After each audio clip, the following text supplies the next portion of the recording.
Good morning.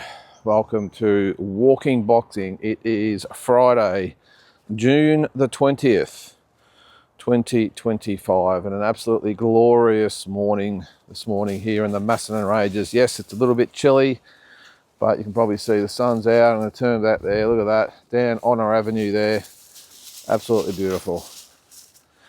Probably been a little bit of a dull week if I'm being honest so far. I know it's about to heat up soon with some big events happening. Last night in Japan, Brian Norman fought. I'll get to that in a sec. It's probably about the only highlight that we've had sort of this week. A lot of sort of news happening, but nothing sort of concrete. We'll go back in time for starters. Will we? 1966. Puerto Rico's Carlos Ortiz knocked out Johnny Bizarro in the 12th round in Pittsburgh, Pennsylvania for the world lightweight title. In 1975, I used to love this guy, Mexico's Ruben Olivares knocked out Bobby Chacon, another favourite, in the second round in Los Angeles for the world featherweight title. Just two absolute warriors they were. Ruben Olivares, one of the greatest Mexicans of all time. Of course, beat our man Lionel Rose back in the day. Bobby Chacon had some memorable wars as well. And it's a shame that sort of later in life he had some issues and passed away, but a really great fighter back in the day. In 1981, another great fighter, Alexis Arguello, defended his world lightweight title with a decision win over Britain's Jim Watt, who was actually a really good fighter as well. That was in London, England. In 2009, Mexico's Edgar Sosa defended his world light flyweight title with a knockout of Carlos Milo in the 5th round in Mexico City. And this one, I just held this one back because it's a very, very memorable fight. 1980, Montreal, Canada. Roberto Hands of Stone Duran with a 15-round decision over another great in Sugar Ray Leonard. And it's hard to believe it's 45 years since that fight. Now, I didn't watch it live. I think I was 6 or 7 years of age, so a little bit young. I didn't really know much about these fighters at the time. Sugar Ray Leonard, of course, the 1976 Olympic gold medalist. Roberto Duran, the terror from Panama. Duran had come up from lightweight to fight Leonard, and he had just a very, very bad attitude towards Sugar Ray Leonard. He hated Sugar Ray Leonard, hated everything that he stood for. This, probably the first sort of golden boy of his era. I won't say everything handed to him on a platter because he was an Olympic gold medalist, and it's not his fault that he's very, very marketable, Sugar Ray Leonard. But Roberto Duran, as I said, despised everything that he stood for, and he wanted a piece of Sugar Ray Leonard. And in the lead up to it, it was very, very spiteful. I don't think Sugar Ray Leonard could probably understand what all the fuss was about. I'm pretty sure he just saw Roberto Duran as just another opponent. I mean, obviously a very, very well-credentialed opponent. Coming up from lightweight, and he never really got into the swing of the whole build-up where Roberto Duran did, and he took that into the ring on fight night, and I think that's the reason why, or one of the reasons why he won the fight, because he took that animosity, that hatred, the spite, everything you can imagine, and he just rolled it all up and put it inside, and then he fought that way. He fought like an absolute devil on the night, just like he was just... the whole fight just super active. He would charge into Leonard, really rough him up. And Leonard, who had just great skills and went with Duran a fair bit, don't get me wrong, but I just think that he wasn't prepared for the what would you call it, the pace of the fight. Duran fought at a hectic pace, and remember, 15 rounders. And as I said, I think Leonard just struggled with Duran's ferocity, the tempo he set, the way he went at Leonard, and I just don't think he was ready for that onslaught. But he kept it up for 15 rounds. Now Leonard had his moments as well, and it was actually a close fight. I haven't got the scores there, but from memory, the judges scored a lot of rounds close. I might just see if I've got the fight here on my phone, actually. We'll have just a quick look. I just want to see the scores. Where are we? There it is. Roberto. Oh, no, I'll take that back. No. All right, there it is there. Sorry, where are we? Just bringing up the fight here. All right, so the official scorecards were 146, 144. So that means 6 rounds to 4, 5 rounds even. The other judge had it 145, 144. So he had 4 rounds even. So 6 rounds to 5. And the other one, Angelo Paletti, had it 3 rounds to 2 with 10 rounds even. Can you imagine the backlash that he would get today by scoring 10 rounds even? So one judge had 5 rounds even, one judge had 4, and the other one had 10. So there you go. But and then at the end of the day, Roberto Duran got the decision. And if you can remember at the end of the fight, as most fighters do, no matter what the build-up's been like, most fighters embrace touch gloves, all that sort of stuff. Well, Roberto Duran would have none of it and actually pushed Sugar Ray Leonard away, grabbed his crutch and said, "Up yours, Sugar Ray, I'm the man." And he was jumping around the ring. It was that was classic Duran. That was peak Duran. Now, I didn't actually know this, by the way, as well, is that I seem to remember or thought that was the case, that Duran, obviously coming up from lightweight, went straight from lightweight to welterweight. But this was actually his 8th fight since his last fight at lightweight against Esteban de Jesus. I think he'd had one at 140. He'd even jumped up to 150, so super welterweight, before coming back at welterweight, 147, and fighting Sugar Ray Leonard. You remember he called his, Sugar Ray Leonard, Duran called Sugar Ray Leonard's wife a whore, and just something else was Roberto Duran. Not so sure it would go down so well in this day and age. Neil's found himself a little friend there. Come on, man, this way. It's not the most sociable dog, Neil. A lot of dogs come up to him and want to play and have a sniff. He just gives them nothing. I'll go back and this little dog looks all right. Looks nice and friendly. Looks a little bit lonely, actually. Come on, man. And of course, these two would fight again later in the year. Just actually one more thing on that. I don't know why to this day it was in Canada. You don't really see a lot of big fights in Canada, let alone super fights. So I might do a bit of research on that and work out why it was in Montreal, Canada. Was it to do with the fact that Sugar Ray Leonard won his gold medal there? I don't know. But anyway. Oh, buddy. So they fought later in the year, and it was actually a really good strategy from Sugar Ray Leonard, because Roberto Duran was prone to putting on a lot of weight in between fights. He loved to go out, he loved to gamble. Come on, man, let's go. He loved to gamble, he loved to eat, he loved to party, all that sort of stuff. And the strategy behind Leonard's camp was to get him back in the ring as soon as possible. So they got him in. Apparently Duran had all sorts of problems with the weight and probably sort of concentrating on the fight, I suppose. And that was the infamous no math fight.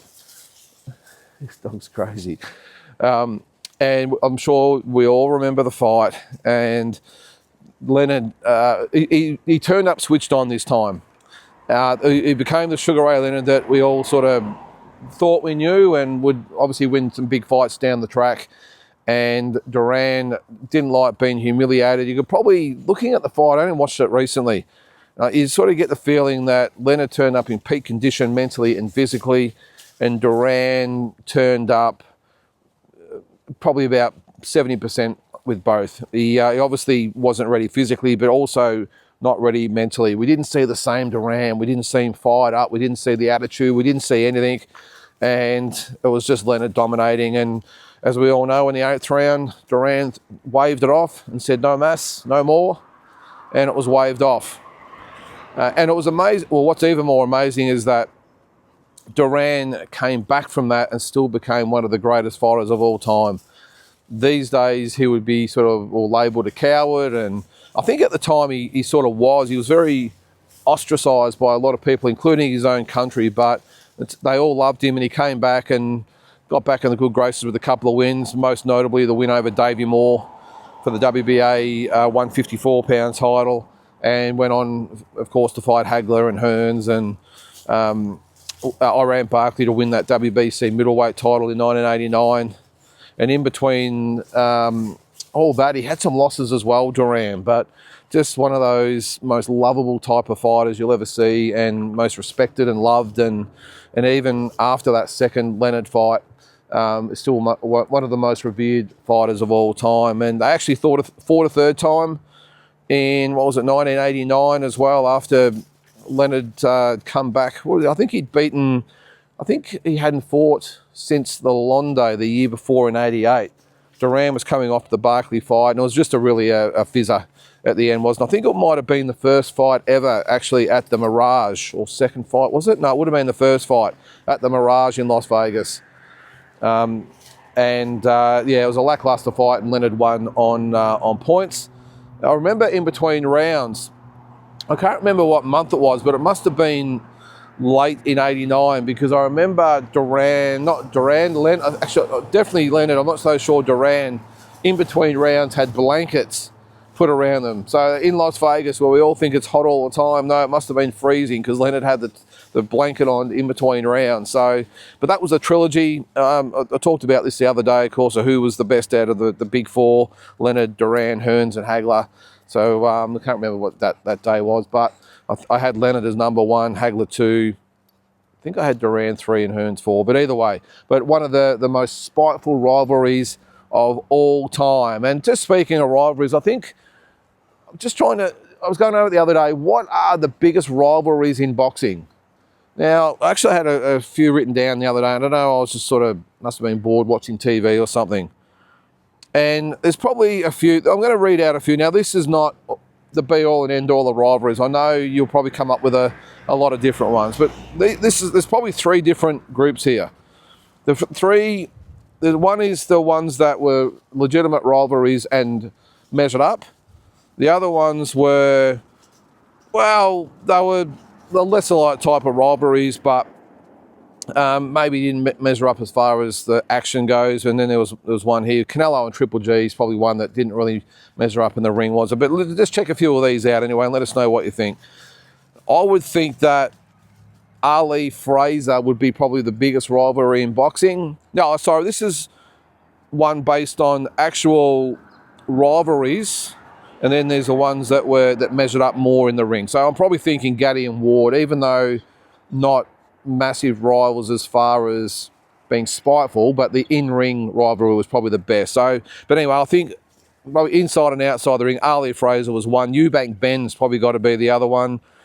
Leonard Duran obviously would be in there. Maybe would Fury Wilder be in there? I don't know, that's probably one. Pereira Morales is definitely one.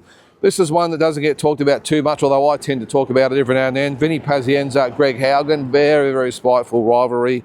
Robertson Lamotta's probably got to be in there as well. Fought, 7 times? I said Gutty and Ward. Pacquiao Marquez has probably got to be in there as well. What have we got? Raul Marquez and Israel Vasquez. If you haven't seen that rivalry, check it out. Everyone talks about Gutty and Ward. Check out that one. Raul Marquez is Manuel Marquez's brother, and Israel Vasquez, who just passed away recently, but they fought 4 times, so check that out. I was fortunate to be at one of their fights, but that doesn't get spoken about enough. I don't think that was one hell of a rivalry. Holyfield Bowe is probably the other one I'm probably thinking of. That would be a rivalry as such. They fought 3 times, but probably more of the weaker one. So out of those, I'd probably have, if I had a top 5, I would probably have Ali Fraser. This is just overall rivalry, by the way, not just great fights in the ring. I'd have Ali Fraser, probably Leonard Duran number 2, and I'd probably put in Eubank Ben as number 3, even though they only fought twice. So one of those great rivalries, and just happens to be 2 English fighters here in Australia, of course. Back in the day, would probably be Barry Michael, Lester Alice, but of course more recently it's Anthony Mundine and Danny Green. And I suppose to some extent there's a bit of rivalry there between Michael Zarafa and the Zoo Boys, but they haven't actually shared the ring yet, so we'll put an asterisk besides that one anyway. So anyway, give me your thoughts. Any other great rivalries out there. And just a couple of quick bits and pieces. Brian Norman last night, what a knockout over Sasaki. Wow. That's got to be knockout of the year, doesn't it? Just a left hook, line him up, and boom. You don't really see knockouts like that anymore. And off the top of my head, I can't remember one. I'm sure there are, but just off the top of my head, I can't remember just any recent ones where a knockout like that was so clean and devastating and scary to I suppose, to look at it a little bit more closely. Apparently he's all right, the Japanese fighter, but yeah, that was a brutal knockout. Of course, Brian Norman then, of course, accused Jaron Ennis, or Boots Ennis, of running up to the 154-pound division. I don't really see it that way.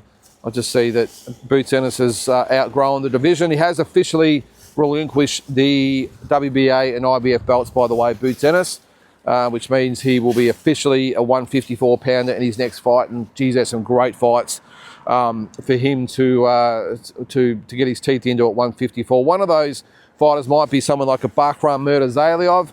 He looks like he's going to fight Josh Kelly next later in the year, and it's just been a travesty that he's been out for nearly 12 months. Bakram Murtazaliev coming off that massive win over Tim Tszyu to be on the shelf for that long. I mean, he's hot. He's on a, you know, he's hot to fans out there, not so hot to other opponents out there who don't really seem to want a bar of him, even though he's got a belt around his waist. But yeah, look, I don't mind the fight. Josh Kelly's capable. Probably give Murtazaliev a good fight, but I want to see Murtazaliev in with the likes of Ortiz and Bolachuk and Boots Ennis and Tim Tszyu. Maybe, I don't know. We'll see down the track, but if a rematch happens. But some really good fights there between a lot of those 154-pounders. What else was going on? We had, there's been conflicting reports about with the three heavyweights, Deontay Wilder, Anthony Joshua, and Tyson Fury.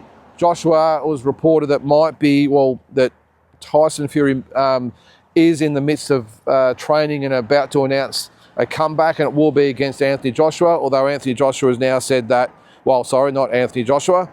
Eddie Hearn has said that Deontay Wilder is in the mix as well. So I don't know who you can believe these days. At least Deontay Wilder is back. He's fighting, I think, later this month, and should get a win there. While nothing's probably definite with him, is it? He's got a bit of a shaky chin these days, but he's coming back. But yeah, the initial reports were that Tyson Fury was about to announce the Joshua fight, but then you've got Eddie Hearn saying it looks like it could be Deontay Wilder if he gets past his fight. So who knows? I'm not sort of getting excited about any of those fights until it's officially announced, to be honest, especially when it comes to Fury. He just goes round and round and round, does Tyson Fury. And when he hasn't had any publicity for a little while, he'll leak a video or put something out on Instagram or something and gets us all talking about him as well. Even though he wants to walk away, by the sounds of things, he still loves the limelight, loves the attention. But I want to see him back, and I have got a really good feeling that he will come back and fight Anthony Joshua. I really do, and no other reason except a gut feeling. I know he's had recent videos saying why would he come back, and he's on a cruise or his boat or whatever it is, but when you're a fighter, it doesn't matter how much money you've got and the life you've got that burning desire inside you. It doesn't really go away, especially with someone like Tyson Fury, who's 100% got unfinished business. Now, he can say he loves his life at the moment and he's on his yacht and traveling the world and all the rest of it, but deep down inside, I guarantee you that fire would be burning to fight Anthony Joshua, because he knows that it's the one unfinished chapter in his career. So let's see and hope that we get that fight down the track later in the year. All right, guys, well, that's probably going to do it for today. Was there one more thing, actually? No, I was going to mention Julio Cesar Chavez Jr. He's talking about fighting Opetaya and Ramirez and Bivol and Beterbiev. Totally delusional. Once he gets past Jake Paul, that's who he's talking about fighting. This is the same guy who's lost to MMA fighters and all the rest of it. So a little bit of a laugh there to finish up anyway. But that's about as much as I'm going to talk about Julio Cesar Chavez Jr. All right, guys, well, that's going to do it for today. Have a great Friday, and we'll catch you tomorrow.